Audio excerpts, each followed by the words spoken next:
ہفتے کی رات کوئی 10 بجے کے بعد 10:15 کے قریب کراچی کا مشہور و معروف گل پلازا جہاں سے لوگ بھرپور انداز میں خریداری کرتے ہیں، وہاں پر جب سے ہم نے ہوش سنبھالا ہم نے یہ دیکھا کہ وہاں پر لوگ خریداری کے لیے خاص طور پہ جو امپورٹڈ سٹف ہے، سامان ہے، وہ خریدنے کے لیے وہاں جاتے ہیں۔ یہ ایک مصروف بازار جہاں پر آگ لگی ہفتے کی رات کو اور بند ہونے کا ٹائم تھا، لیکن اس کے بعد دیکھا یہ گیا کہ 30 گھنٹے سے زائد گزرنے کے بعد اس میں جو لگی آگ تھی اس پر مکمل قابو پایا گیا۔ جو آخری اطلاعات ابھی آ رہی ہیں وہ یہ بتا رہی ہیں کہ 24 افراد اس آگ لگنے کے واقعے میں جاں بحق ہو چکے ہیں، جبکہ 22 جو ہیں وہ تاحال لاپتہ ہیں اور ان کی تلاش اس وقت جو ہے وہ پرائرٹی ہے۔ کولنگ کا عمل جاری ہے، آگ پر مکمل قابو پا لیا گیا ہے۔ یہ آگ کیسے لگی، کیوں لگی، یہ تو ظاہر بات کی بات ہے، اس پر آنے والے دنوں میں بات ہوتی رہے گی۔ اس سے پہلے بھی ایسے کئی واقعات رونما ہو چکے ہیں، لیکن ہر حادثے کے بعد ہم میٹنگز بلاتے ہیں، پریس کانفرنسز کرتے ہیں، اس میں اعلانات کیے جاتے ہیں، معاوضے کا بھی اعلان کیا جاتا ہے، سب کچھ ہوتا ہے، لیکن کچھ عرصے کے بعد ایک گیپ آتا ہے اور پھر ایسا ہی ایک اور حادثہ رونما ہو جاتا ہے۔ آج جو سی ایم سندھ ہیں مراد علی شاہ صاحب، انہوں نے پریس کانفرنس کی، اس پریس کانفرنس میں انہوں نے معاوضے کا بھی اعلان کیا، کیا بتایا، کمیٹی تشکیل دی گئی ہے، انہی کی زبانی سنیے۔ ہم سب غمگین ہیں، ہم سب ان کے دکھ میں برابر کے شریک ہیں۔ ہمارا ایک فائر فائٹر فرقان وہ بھی شہید ہوا ہے۔ عمارت 40% تو کمپلیٹ کولیپس ہو چکی ہے اور باقی بھی اس کی کنڈیشن ایسی نہیں ہے، شاید وہ پوری عمارت ہی مخدوش کرنی پڑی، اس کو گرانا پڑے۔ جن لوگوں کی شہادت ہوئی ہے، جن لوگوں کی جان گئی ہے اس واقعے میں، ہم حکومت کی طرف سے ہر اس شخص کی جس نے جان گئی ہے 1 کروڑ روپیہ جو ہے ان کو دیں گے، اور وہ انشاءاللہ کل سے شروع ہو جائے گا۔ جو لوگ اپنے کاروبار کمپلیٹلی ہو چکے، بہت بڑا نقصان ہوا ہے، ان کو بھی کسی طریقے سے اپنے پاؤں پہ کھڑا کیا جائے جلد سے جلد۔ حکومت سندھ کی طرف سے میں یہ کرتا ہوں اور اس سلسلے میں ہم نے ایک کمیٹی بھی بنا لی۔ شامی صاحب، انتہائی افسوسناک واقعہ، اور جیسے میں نے کہا کہ پہلے بھی اس طرح کے واقعات رونما ہو چکے ہیں، لیکن وہی بات کہ گیپ آتا ہے، اس کے بعد دوبارہ سیفٹی میجرز نہیں لیے جاتے، جو اقدامات کرنے چاہیے وہ نہیں کیے جاتے، اور پھر اس طرح کے ہمیں جو ہے وہ حالات کا سامنا کرنا پڑتا ہے۔ دیکھیں، یہ جو واقعہ پیش آیا ہے نا، اس نے تو پورے ملک کو ہلا کے رکھ دیا۔ بے شک، یعنی ایک بلڈنگ ہے، اس کے اندر 1200 دکانیں ہیں اور آگ لگ گئی ہے، اور اندر والے باہر نہیں آ سکتے، باہر والے اندر نہیں جا سکتے، اور باہر کھڑے لوگ دیکھ رہے ہیں، اندر سامان جل رہا ہے، جانیں ضائع ہو رہی ہیں، لوگ زندہ لوگ جو ہیں وہ جھلس رہے ہیں، اور اندر سے میسیجز کر رہے ہیں اپنے پیاروں اور کو کہ ہم میسیجز کر پھنس رہے گئے ہیں، ٹیلی فون بج رہے ہیں، کوئی آج پہنچو، کوئی ہمیں بچا لو، لیکن کوئی پہنچ نہیں پا رہا۔ اور اس کے بعد جب فائر بریگیڈ پہنچتا ہے تو ظاہر ہے کہ پھر آگ پر قابو پاتے پاتے پایا جانا تھا، کیونکہ یہ جو بلڈنگ ہے یا پلازا ہے، اس میں کوئی 1200 دکانیں ہیں۔ جی ہاں، اور 180 کے قریب جو ہیں وہ اس میں اضافی ہیں، غیر منظور شدہ۔ پلاسٹک فوم ہے، ہاں جی، اس میں کپڑا ہے، اس میں قالین ہے، کھلونے ہیں، کھلونے ہیں پلاسٹک کے، پرفیوم ہے، ان کی دکانیں ہیں، جی ہاں، یعنی کیمیکلز کی دکانیں ہیں جن سے آگ بھڑکتی چلی جاتی ہے۔ بے شک۔ اب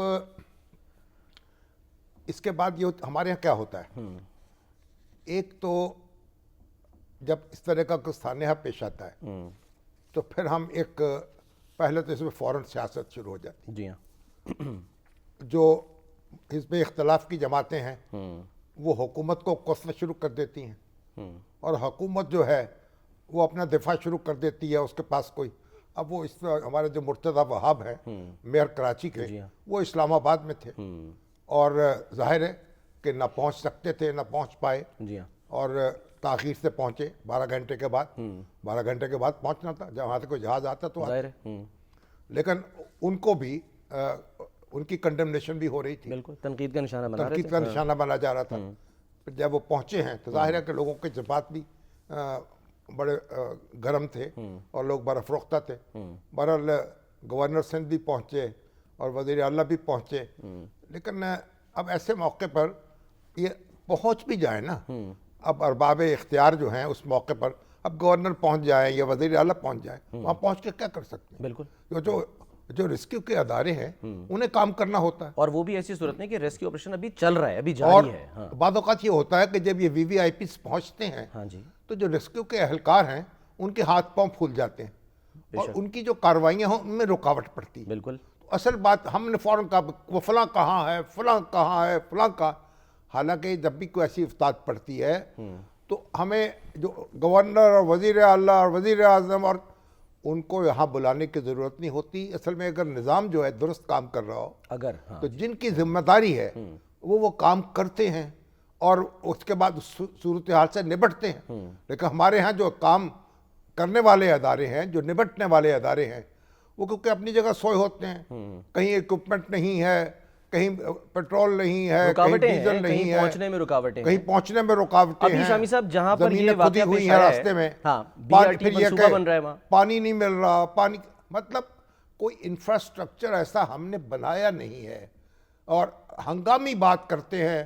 ہنگامی صورتحال پیش آئی، اس سے جان چھڑانے کی بات ہوتی ہے اور اس کے بعد پھر وہیں سو جاتے ہیں. جیسے آپ دیکھیں، آپ یہاں تو مین ہول کے ڈھکن ہے نا، جی ہاں، وہی نہیں لگ پا رہے، اسی میں لوگ گرتے ہیں، بچے گرتے ہیں. جی ہاں، ایک ہنگامہ پھر دوسرا ہنگامہ. اور یہاں ابھی تو آپ دیکھیں نا کہ جو یہاں یہ جو بلدیہ ٹاؤن ہے وہاں گارمنٹ فیکٹری میں ہوئی تھی نا، آگ لگی تھی. جی ہاں، آگ لگی تھی. اور یہ 2012 کی بات ہے، ایگزیکٹلی. اور اس میں 260 افراد جاں بحق ہوئے، بالکل شامی صاحب، مجھے کیونکہ نکلنے کا راستہ نہیں تھا. مجھے اس لیے یاد بھی ہے جب آپ نے ذکر کیا کہ میں وہاں پہنچا تھا اور دنیا ٹی وی کی طرف سے فوری طور پہ ہم وہاں ٹریول کر کے گئے تھے. آپ یقین جانیں شامی صاحب کہ بیسمنٹ میں آگ تھی، گراؤنڈ فلور پر آپ اس کے قریب کھڑے نہیں ہو سکتے تھے. ایسا لگتا تھا کہ جیسے جہنم کی ایک آگ جو ہے نا، اس کی ایسی تپش، آپ کھڑے ہی نہیں ہو سکتے وہاں پہ. تو اندر جانا تو پھر دور کی بات ہوتی ہے. اب ہوتا یہ ہے کہ اب دیکھیں، یہ جو کہا جی 400 دکانیں یہاں منظور ہوئی تھیں اور 1200 بن گئی. ہاں 500 منظور ہوئی تھی. ہاں جی، 500 وہ سے بعد میں 1200 اضافی بھی منظور ہوئیں، لیکن کچھ تھی جو غیر منظور شدہ تھی، 180 کے قریب وہ تقریباً. چھوٹی کر کے دکانیں زیادہ کر دی اور وہ بنائی بھی نہیں راہداریوں میں اور ان راستوں میں جہاں سے فائر ایگزٹ بن سکتے تھے. یہاں سے داخل ہونے کے راستے، خارج ہونے کے راستے. جی ہاں، اب وہ راستے موجود نہیں ہیں تو گویا ایک نقشے جو ہے ان کی وائلیشن ہو رہی ہے. بالکل. اور پھر سارے لوگ کر رہے ہوتے ہیں، کسی کے کان پہ جوں تک نہیں رینگتی. اور پھر ان کی مانیٹرنگ کا کوئی بندوبست نہیں ہے، لوگ اس میں انوالو نہیں. تو کوئی ایسا نظام ہونا چاہیے نا کہ یہ جو نقشے منظور ہوں تو یہ معلوم ان کو کہیں ان کو مشتہر کیا جائے، لوگ ان کو دیکھیں، ان کو مانیٹر کریں. جب ان کی وائلیشن ہو ایسے محکمے جو ہیں ان کو اطلاع دیں، وہ فوری کارروائی کریں. بے شک. اب وہ ساری وائلیشن ہو جاتی ہے، بالکل. دکانیں بکتی ہیں، ہاں جی. لوگ گھر جا کے سو جاتے ہیں. سب سے جو اہم بات جو اس معاملے میں کی جا رہی ہے شاہد صاحب، جس پر آج جو پریس کانفرنس ہوئی، کہا گیا کہ جی فائر الارم نہیں، یعنی کوئی بھی بلڈنگ ہو اس میں تو سب سے امپورٹنٹ یہی ہے جہاں پر آپ کی دکانیں ہیں، کاروبار ہیں، کہ فائر الارم ہونا چاہیے. دنیا بھر میں ہوتے ہیں کہ وہاں فائر الارم ہے. فائر بریگیڈ نے تو بعد میں آنا ہے نا، پہلے تو اپنی مدد آپ کے تحت اور جو انتظامیہ ہے اس نے نکلنا ہے. کم از کم بھاگے تو صحیح، چھلانگ تو لگائیں، باہر جائیں. بالکل. کسی کو پتہ ہی نہیں. کئی راستے تھے اس کے، کہہ رہے ہیں کہ 13-14 راستے اس ٹائم پہ جو ہے وہ موجود تھے، کھلے بھی تھے، لیکن لوگوں کو بر وقت معلوم ہی نہیں ہو سکا. گراؤنڈ فلور پہ آ گئے لوگ، اوپر والے فلور پہ موجود ہیں، اس لیے کیسے پتہ چلے؟ اب ہم یہ ہے کہ اپوزیشن جو ہے حکومت کو تبرہ کرے گی، حکومت جو ہے وہ اپوزیشن سے نپٹے گی.